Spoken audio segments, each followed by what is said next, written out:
This case from the United States is both terrible and very sad. The FBI has offered to help in the case of a missing person in Chattanooga. We want her home and we want her safe. Let's talk about the sad case of Jasmine Pace. Watch out for the man in the video.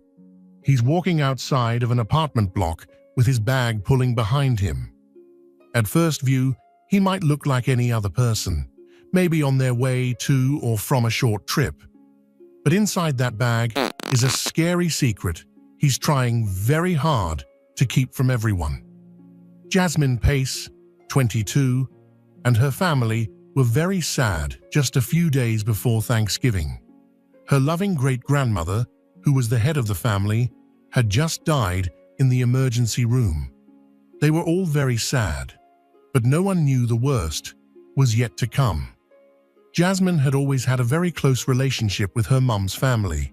Even though her parents had split up 20 years before, she was very close to her mother Katrina and her stepfather, who ran a building company. They were building Jasmine a house close by. She stayed in the pool house during that time. Everybody in Jasmine's neighborhood knew her from her job at her family's building company. Not having a good day, and then I see her come in. She wrapped her arms around my neck, and I've known her my entire life and I've never seen her burn a bridge. It's made it a point for you to know that she was thinking of you and that she loves you. Jasmine met her boyfriend, Jason Chen, on Bumble a year ago. It began as a friendship, but it quickly grew into something more. They just recently started going out together. Her family knew about him, but they hadn't met him yet. They thought they were just another young couple, happy about their relationship getting stronger. A short time ago, they took a trip to Chicago together in late October. The question is, how well did Jasmine really know Jason? Like we'll see in this case, some of his closest friends and family would say very scary things about him. Some might even say terrible, because Jasmine would never come back to her house after leaving that night. The family is still in shock from the death of their beloved grandmother the next day, trying to deal with the weight of their loss. Then Jasmine sends Katrina a strange message.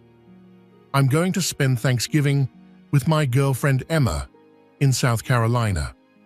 Even though the words didn't make sense, Katrina didn't give them much thought at the time. She thought that Jasmine was just upset about losing someone and wasn't being serious. Going with my girlfriend, Emma, to spend Thanksgiving in South Carolina, which Jasmine wouldn't have texted me introducing Emma as her girlfriend because I knew Emma. Emma had spent lots of time around me, so there would be no reason for Jazzy to introduce her that way. That was odd. Things soon became even stranger, though. It was a big deal for her family that Jasmine didn't show up to their Thanksgiving the next day. Even stranger, this was happening right after they had lost something important. Even worse, Jasmine hadn't talked to her family since November 23rd, when she sent them that text. And now, her mum was scared. Her mom has not an ounce of sleep. I don't think she is it. Katrina called Jasmine several times, but couldn't get through. Then she tried to get in touch with Emma, but was shocked to learn that Jasmine had never met her. Emma is not from South Carolina. She is from Kentucky. What did Jasmine need to say in her text message? The family was filled with a mix of fear and worry. They thought about many options, such as whether Jasmine had left to cry alone. After 2 more days, Jasmine still hadn't said anything. After that, there was the strange Facebook post. Jasmine's account posted a picture of herself in knickers, along with a few short films. It was not a modest photograph posted on Facebook, and anybody that knew Jasmine knew she would not have posted that. Her family and friends knew right away that this was not true. Not only was her picture old, but Jasmine's new tattoos couldn't be seen in it. The picture also had a chat button that looked like it came from a private exchange. A lot of people commented, "She didn't post this, y'all," and other things. Katrina used the Mech Chevy app to find Jasmine's car because she was desperate to know what was going on. At 900 Mountain Creek Road, it was stopped. They got there and saw that Jasmine's Chevrolet had been left behind. Family and friends started to knock on doors to see if anyone had seen her. At 7:10 p.m., they had no choice but to call the cops and report the person missing. At some point, Jasmine's real father also learnt that she had disappeared. Katrina could see Jasmine's phone information because she had a Verizon phone family plan. There, she found out that Jasmine had talked to Jason for more than an hour on November 22nd, the night she went missing. It didn't end there, though. Jason also sent Jasmine a message the next day asking, "Hey, are we still good for dinner tonight?" No one read that letter. Katrina called Jason right away. He didn't say much in his answers, but he did give her his home address, which was 500 Tremont Street. But when they got there, it was an empty house that was still being built. Jason told a lie. It was a red flag that they did this. Why didn't he help her look for it? Why didn't he look shocked? What's worse is that he gave them the wrong address. Then Katrina noticed something she had missed before. A location pin drop message from Jasmine showed up on her phone hours after she had left that night. The point where the pin fell was at 110 Tremont Street at 2:15 a.m. on November 23rd. The family, including Jasmine's real father, rushed to the address because they needed to know what was going on. They talked to a neighbor who told them that Jason Chen lived in flat 210, but the flat door didn't answer when they knocked, and it didn't look like anyone was inside. Then Travis, Jasmine's real father, decided to do something about it himself. He went around the back and opened the door, breaking the lock in the process. He then went through the flat room by room with a gun before going to the front door and opening it from the inside to let her family in. They found cleaning tools and things with Jason's name on them inside, but the most worrying thing was that they found Jasmine's credit cards, ID, and travel bag, but neither Jasmine nor Jason could be found. They called the cops to show them what they had found after her dad put everything on the table. They broke in because they thought the cops weren't looking into her disappearance quickly enough. The next day, November 27th, around 11:40 p.m., police searched Jason Chen's apartment based on a search order. It looked like any other flat at first glance. Then, with the help of CSI's crime scene unit, they found something very scary.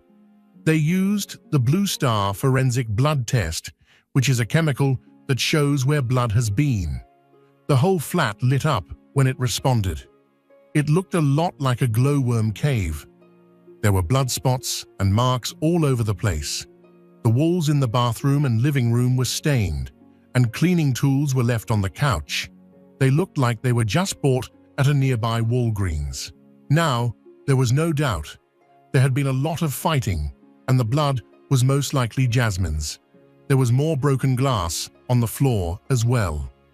A neighbor who lived below Jason's flat said they heard a woman scream loudly at 2:11 a.m. Woken up in the middle of the night by a loud scream. There was a scream that startled me out of my sleep.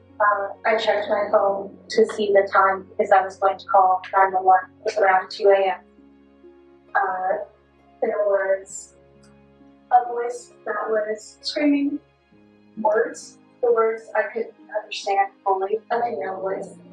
There sounded like chasing, a lot of footsteps going across towards the front door. By the time I settled down from being abruptly woken up and thought that I heard footsteps go across and the door slam, I thought that it had just been a normal apartment argument and everything kind of calmed down. Because of this, they thought the fight upstairs was over, but they were wrong. Don't forget that Jasmine sent her mom a pin at 2:15 a.m. This was after she screamed, and while something was going on upstairs. We'll talk about that again soon. Some shocking clues were found in surveillance video. On November 23rd, video showed Jason leaving his apartment and walking to the parking lot with a black cloth around his hurt right hand. At 1:41 p.m. that same day, Jason was caught on video buying 2 bottles of peroxide and bandages at the Walgreens store near his apartment. At 6 p.m. that same night, video showed Jason leaving his flat again, and this video shows him pulling that bag. Of course, this is scary because Jasmine is a small lady who weighs less than 100 pounds. The police wanted to know if she was in that bag. His car is seen heading off, and he can be seen in the driver's seat. Then, around 7:03 p.m., Jason was seen by a camera at Walgreens. He bought 6 packs of paper towels, 2 more bottles of bleach, and rubbing alcohol. Even though they still hadn't found Jasmine, there was more than enough proof to connect Jason to her disappearance and get an arrest warrant out for him. Jason was caught at his parents' house in Nolensville, Tennessee on November 29, 2022.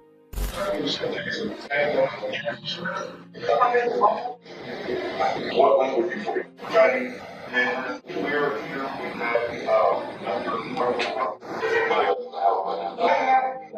Alright, here you go with this officer right here. We're going to touch down, get you having to ID. It's a chili bag, please, for everything. So, one person. He's going to touch you now. You're placing handcuffs. Not placing you under arrest, just policy. You go to the back of the car, so you put the handcuffs together. Okay. So, you said there was a search warrant. Correct. Correct. Yeah, there's a search warrant for your person, so we're Nolensville Police Department. We're going to be detaining you with the flash of the search warrant. We're assisting Chattanooga. So they'll tell you all that when we get down there, so just take it from them. They're the lead on this. All right, so if you will, just face away from me. All right, get up the only person, drugs, weapons.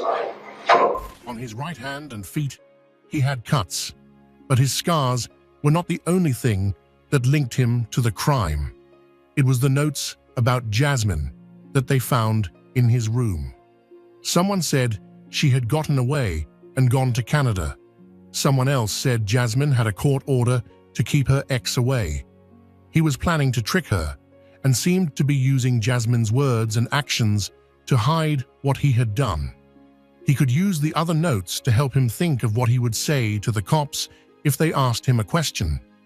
A note said, "If law enforcement contacts other family members, what do they do?"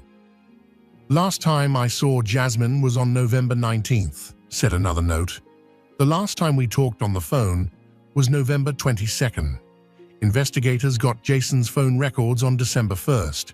They found out that Jason had put his SIM card into Jasmine's phone on November 25th and sent fake texts, made that Facebook post, and made other desperate attempts to hide his tracks. Between November 22nd and 23rd, police were able to follow Jason to Suck Creek Road. They searched quickly and found a bag 10 to 15 feet from the water in less than 30 seconds. Inside, Jasmine's dead body was wrapped in 3 black trash bags. It was terrible. She was chained and tied in the fetal position. Dozens of stab wounds looked like they went through her. He dumped her body in a disturbing place because earlier that month, Jason had texted Jasmine and asked her to meet him on Suck Creek Road the weekend before the leaves fell off the trees. It was strange that he threw her body here with such carelessness and disrespect, like she was trash. It is both horrifying and sad what Dr. Cogwell found when he did the autopsy on Jasmine. She had been stabbed 60 times while she was still alive, which is unimaginable. Jasmine's lungs were cut open by the broken blade of the knife during the attack. Numerous cuts and scrapes were made on her face. The force of these hits caused a lot of bleeding. She couldn't talk because of deeper cuts near her neck, which also made her lungs fill with blood. At 2:15 a.m., is this when and maybe why Jasmine sent that pin to her mum? It's too painful to think about the time, especially since the neighbor below heard agonizing screams just minutes before. Just the thought of it makes me very sad. She had a lot of bruises on her upper right side, and they were all done from right to left. This makes it seem likely that Jasmine was stabbed at first while she was trying to protect herself. In the chaos of the attack, she may have curled up on her left side like a fetal position, but Jason kept stabbing her badly on the right. After the first attack, Jasmine was rolled onto the carpet and left to bleed to death. None of her cuts were fatal right away. No, she was in pain as she bled out, and her life was slowly and painfully slipping away. Even just thinking about how horrible it must have been for Jasmine to be killed by the person she turned to for support after her great-grandmother died makes me sick. What they did was sick and heartless. It's just too much. After hearing that Jasmine Pace had been killed, some people who knew Jason Chen began to talk about him. A lot of people said he had a weird vibe, and Jason's old friends said he used to pretend to be other people online. Going through all my accounts, kind of slandering my name on social media, through different work ventures, etc. along those lines, messaging people from my hometown, just hateful messages. His personality is just very off, and he's not very good at social cues and things like that. They said he kind of gave off just like a weird vibe, like this like kind of unsettled people with just kind of like how he behaved. The case against Jason Chen began on January 13th, 2025. He said he wasn't guilty of planned murder and abuse of a body. His defense tried to say that he killed her on purpose by saying that Jasmine had hit him with a wine bottle when she saw Tinder messages on his phone. But forensic proof showed that the story was not true. On November 22nd, there was no Tinder action, and Jasmine did not have any drugs in her system. Also, did Jason sound shocked or sorry after the crime? He was caught texting girls on Tinder on November 25th and November 28th, so it looks like he wasn't. During the trial, Jason didn't show any real feeling. Jason dropped his head to avoid facing the truth about what he'd done when Dr. Cogwell talked about the autopsy results. He only showed feeling when he cried while watching his mother give a happy testimony at his sentencing hearing. When Jason's mother spoke to the judge only in Chinese, she begged for forgiveness, telling him that her son had a whole life ahead of him. Still, she didn't say anything about Jasmine or acknowledge the terrible loss that her family would have to live with for the rest of their lives. Most likely, Jason would have been put to death for his crime if he had done it in China instead of the United States. I can see why a mother in grief would want to help her son, but I thought it was rude and self-centered of her to only help her own son. With respect to count 1 of presentment 315228, we, the jury, find the defendant, Jason Chen, guilty of first-degree premeditated murder. This is an emotional verdict. Everyone needs to maintain decorum, please. Jason Chen was given a life term in prison without the chance of parole on January 21st, 2025. It only took the jury 40 minutes to decide what to do.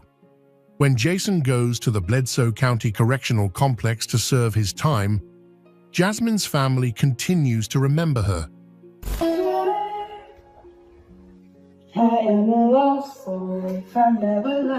His story doesn't end here, though. He wants a new trial because he thinks his conviction was unfair. The evidence didn't support the decision, and he wasn't given a fair trial. Some people said there wasn't a real reason for the crime, but the judge reminded them that there doesn't have to be a reason to show what happened. Also, do criminals always need a good reason to kill? It's a scary question, but the truth is that they don't always have good reasons. There's always something that can snap without notice. like a weak ego or a deep-seated need to be in charge. However, Jason's strange reasons are not what this story is really about and what we should remember about it. This is about Jasmine. Even if they get this sentence, it won't make them truly guilty, because Jasmine will never come back. Jason will never be a part of society again, though. I don't think this was an unfair trial because of what he did. And that wraps up today's case. If you enjoyed this deep dive, make sure to like, subscribe, and turn on notifications so you never miss a new story. I'd love to hear your thoughts in the comments. What do you think really happened? Until next time, stay safe and stay curious.